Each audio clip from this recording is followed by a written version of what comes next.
Despite her success, though, she sometimes still saw herself through Walter's eyes, which annoyed the daylights out of her friends.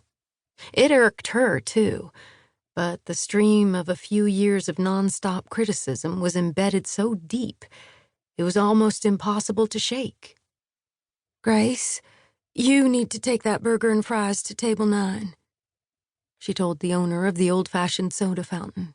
The down-home cooking continued to bring in business, even now that the pharmacy side of the operation was taking a hit from some of the bigger discount pharmacies in the region.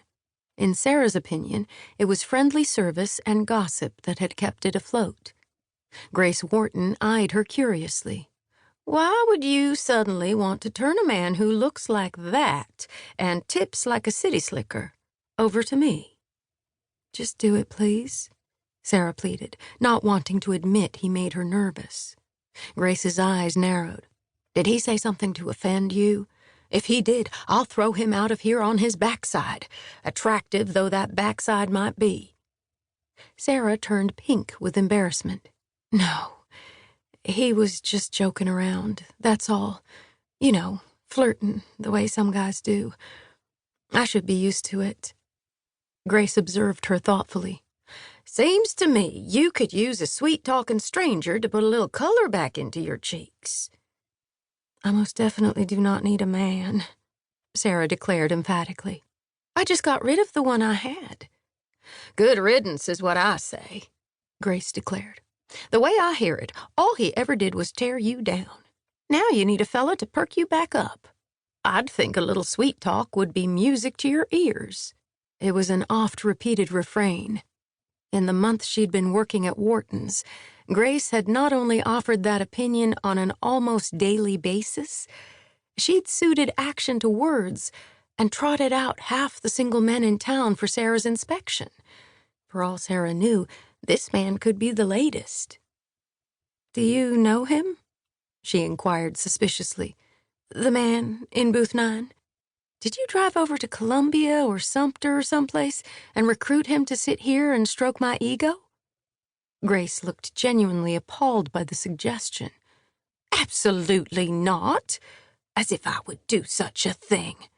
I never saw him before he turned up here a couple of days ago," she said with obvious frustration. "He's not registered over at the Serenity Inn either. I checked."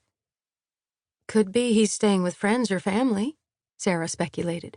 "Might be, but it's no one who comes in here regular-like," Grace insisted. "Besides, if he were someone's guest, wouldn't they be sitting right there with him? He's obviously on his own." "What about Mary Vaughn?" Sarah asked. "Not only does she usually lock on to any new single man in the entire region, but she'd know if he looked at real estate." "Sadly, since she got back together with Sonny, they take their lunch hours together. At home, if you know what I mean," Grace said with a grin. "Those two act like they're honeymooning all over again. Can't say I see much of either one of them. When she does come in for coffee, she's always in a rush. She gets out of here before I can get a word out of her." "Well, someone must know who he is," Sarah said with frustration. "I asked him directly if he was new in town, and he didn't give me a straight answer." Her cheeks burned at the memory of his teasing. Grace regarded her with amusement. "For someone who claims not to be interested in the man, you sure are determined to figure this out," she said, as she picked up the plate with the burger and fries, then added another couple of meals to a tray. "You sure you don't want to take this out there yourself?" Sarah shook her head. "You do it.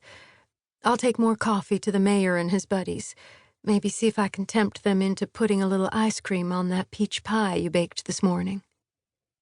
"I declare those men are going to gain 10 pounds by the end of the month, the way you talk them into having dessert every day."